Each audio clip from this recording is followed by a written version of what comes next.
There are three models in conjoint analysis. The first one is part-worth model, and the second one is a vector linear model, and the third one is ideal model. We focus on model only because this is the most dominantly used technique, and in design study, I think a conjoint analysis of a part-worth model is good enough. The conjoint analysis is actually a marketing tool, and that is supported by some statistical techniques. So strictly speaking, it is not a statistics. It is rather an application of a statistical method. But in design research, it is one of the most practical tools because it is a good combination of reading a trend and statistical support. So let's learn about what this is. Let's consider this example. An exterior of a car design consists of many components. As major of them, perhaps front grille, headlight, and overall profile are the examples. Depending on which combination you take among each of the components, the outfit of a car will look quite different. So through a conjoint analysis, you can predict the outcome of a certain combination. For instance, in order to appeal a prestige image, perhaps a combination of this with this with this might be an answer. In 2007, Professor Chen and her research team developed a three-dimensional morph software that enables a rendering based on designer's choice of a type in each component. And in their research, there were more components. And facilitated by their software, they could provide a lot of simulated results, and their survey participants assessed the degree of certain image when they were presented with one of the simulated results. Suppose that the scope of the research is limited to here, a total number of variations, 2 by 3 by 2, so in total 12 variations might be possible. The subjects assess the degree of prestige image of each of the 12 variations, or the subjects can rank the 12 variations in order of a prestige image. So the prestige image, the degree of a prestige image is measured in a continuous scale. So here you should notice that each component is an independent variable, and all of them are presented in or planned in nominal scale. And the degree of a prestige image is the dependent variable, and this is measured in a continuous scale such as ratio, interval, or hierarchical scale. Therefore, the structure of a conjoint analysis is somewhat very similar to the structure of a multiple regression analysis. There are more than one independent variable and one dependent variable. And moreover, a conjoint analysis will provide you an order of impact among the independent variables. So this is the reason why I put the multiple regression analysis and the conjoint analysis together in the same week. This is another example, and this is perhaps more funny. What a woman consider as the most important attribute to select her partner. This attribute should be one of these four: personality, appearance, income, or religion. And the appearance and income could be treated as a continuous scale. But in order for them to be fit for a conjoint analysis, we treat them as a nominal scale. So we consider these three categories or these four categories as independent categories from each other. So we can perform a conjoint analysis to find an order of combinations in terms of likelihood of becoming her partner. Also, a conjoint analysis will give you an order of importance among these four independent variables in aspect of the likelihood of becoming a partner. So, conjoint analysis is used to determine what combination of a limited number of attributes, so what combination of the independent variables is most influential on dependent variable, and to detect the order of impact of each of the independent variables. We can do this in multiple regression analysis when we compare the standardized beta coefficient. I hope you remember. Okay, but the difference between conjoint analysis and multiple regression analysis is perhaps one of the differences maybe the conjoint analysis is applicable when the independent variables are measured in nominal scale.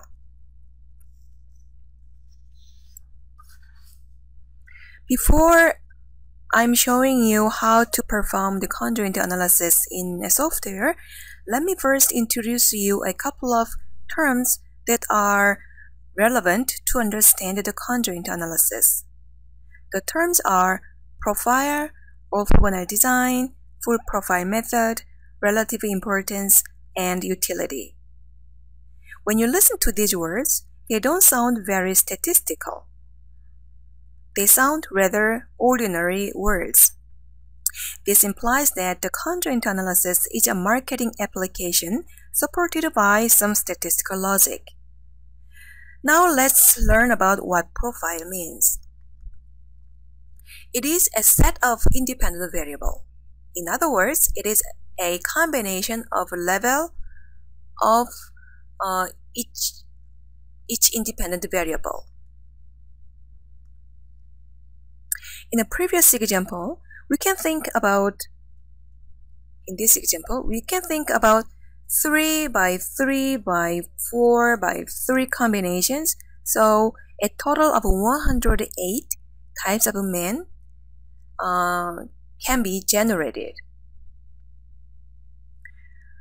Let me ask female students, what is your preference for your boyfriend among 108 men?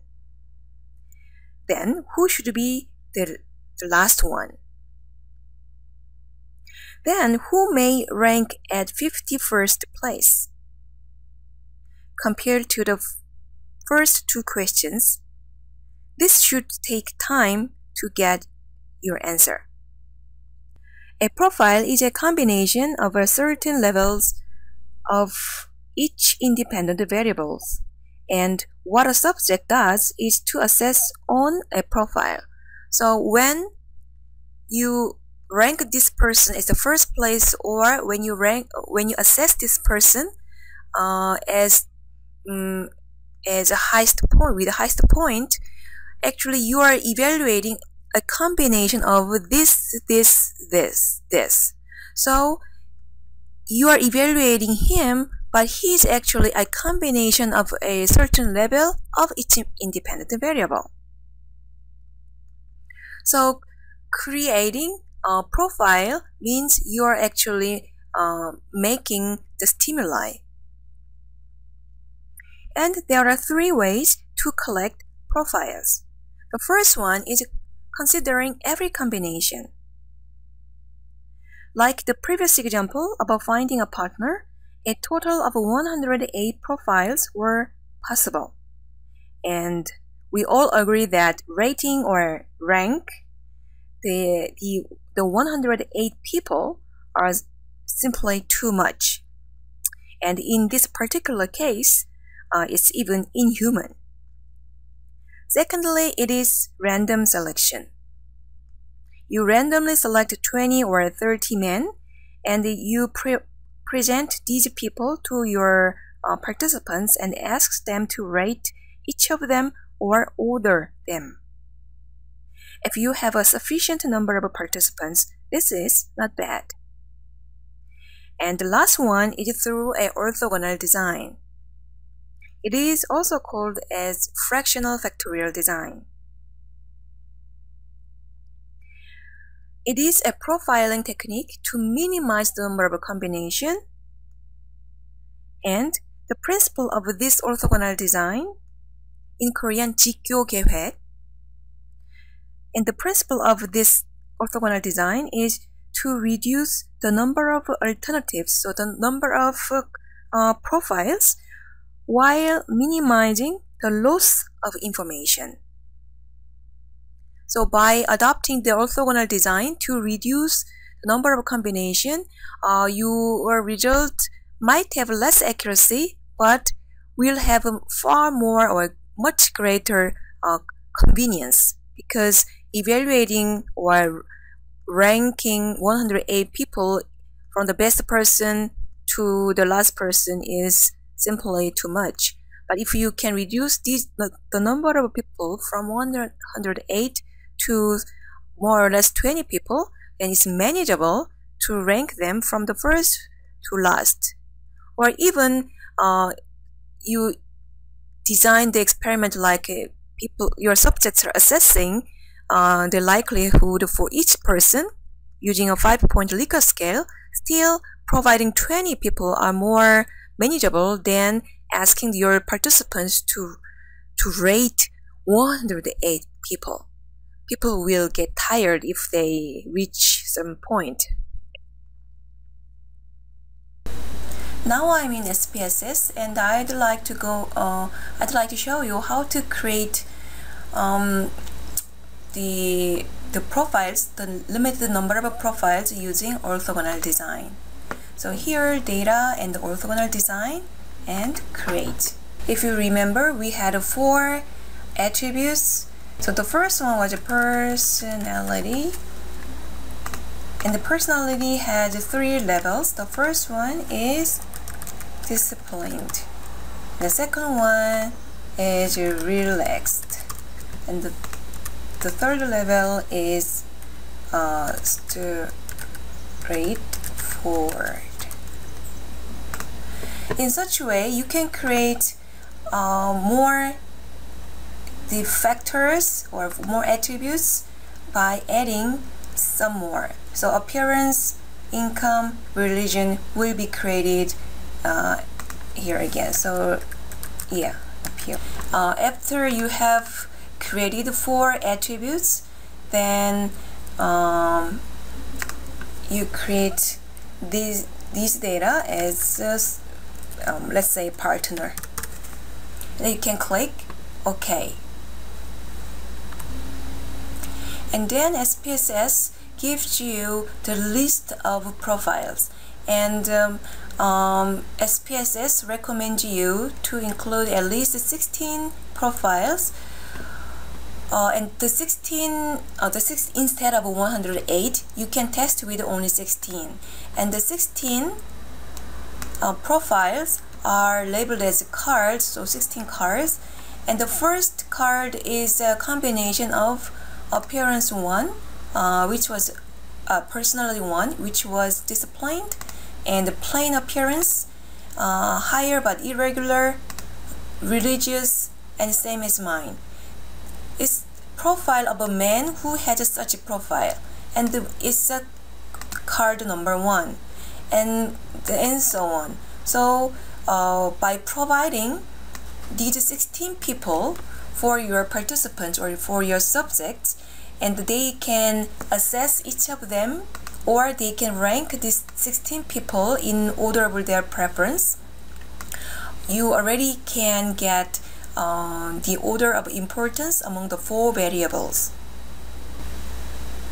And it is optional, but I highly recommend you to include this. So you click option and you add the hold out cases, and usually we give 3 to 5 here, and you will see that there are 3 added here. And if you click here, in variable status, the 0 stands for estimation set and the 1 stands for validation. What here means that up to 16 profiles, they are used to estimate the relative importance of each variable and the utility value of the levels of within independent variables. So this is for the main analysis, and the other 3 were added as holdout profiles, and this is a practical way to check out whether the assessments applied for these 16 evaluations or 16 for evaluating these 16 profiles are still applicable for evaluating these 3 holdout profiles. In other words, when the evaluation for these 16 profiles were simply randomly made, then there shouldn't be any robust logic behind, right? So there will be no correlation between the logic of evaluation for this 16 and the logic for evaluating G3. So my recommendation is to include at least 3 holdout profiles when you compose profiles. And once you have obtained up to here, then now you can start your survey. Instead of creating 108 profiles, you need to provide 19 different profiles. So 19 men, 19 candidates, and the first person has relaxed personality and the sympathetic appearance, higher and regular income, different religion, religious but from different from mine. And the second person will have this kind of profile characters, and so on. So all 19 people will have different profiles, and your subjects need to assess the likelihood of each of the 19 people, or they can rank 19 people in order of their preference. Here another example. In designing of a food packaging, you can consider different design attributes. This was a part of Baekmonyan's master thesis, and she found out that product name, typography, color, and image are the most important attributes for designing a label of a food package. And under each attribute, she categorized the label, and under product name, it could be either literal or metaphorical, and under typography, either they could be neat lettering like this, or calligraphy like this or this, so etc. So basically, she based on the literature review, she found out the 4 attributes are relevant, and each attribute had 2 different levels. In her research, the combinations of 2 by 2 by 2 by 2 is only 16. So she didn't need to really reduce the number of profiles. So instead of performing the orthogonal design, she decided to take all 16 variations for the evaluation. So based on the combinations, she designed 16 different labels like this. And then you need to think about how to let people evaluate the dependent variable or measure the dependent variable. And the dependent variable in conjoint analysis should be measured in a continuous scale, including ratio or interval or hierarchical. And in conjoint analysis, in order to have a clear distinction between each profile, full profile method is quite frequently used. full profile method is ranking all profiles in order of likelihood of independent variables. In her case, she used the entire 16 possible combinations, but in case you performed the orthogonal design and you managed to reduce the number of profiles, and so you eventually obtain, let's say, 20 profiles, and for these reduced 20 profiles, you also can apply full profile method by letting people to rank these 20 profiles in order of certain criteria. So as these two people are doing, they are ranking the 16 label designs for jam bottles, label designs for kimchi bottles. This full profile method is intuitive and has fewer questions to answer. For them, they just need to rank 16 bottles. So this relieves the stress of the respondents. Or you can adopt a paired comparison. So in one page, you provide a pair of stimuli, so a pair of 2 jam bottles, and let people select one of them in criteria of more organic feeling.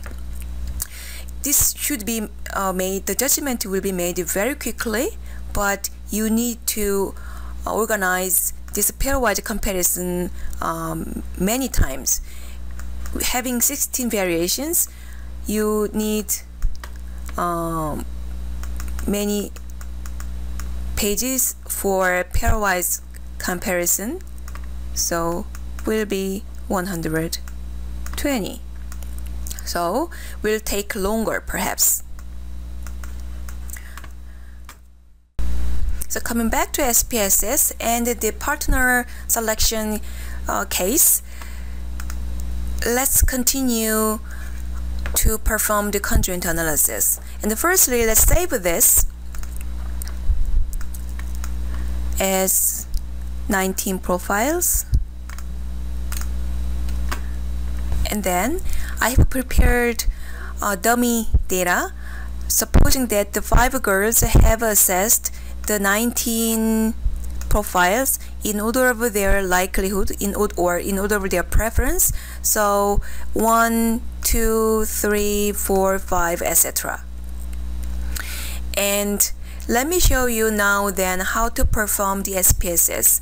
Differently from the previous analysis, you need to use some text. So you open the command window like this.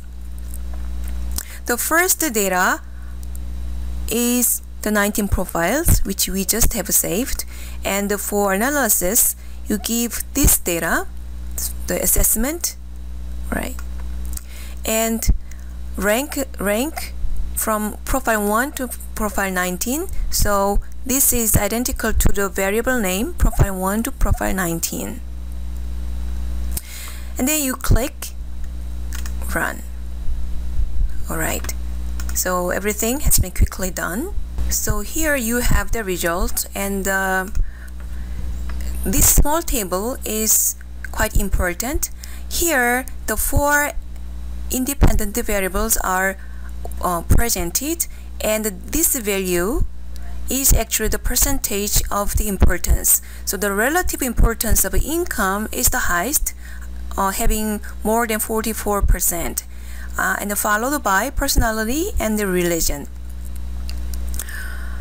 And in this table you see that the correlation between correlation of logic of the judgment,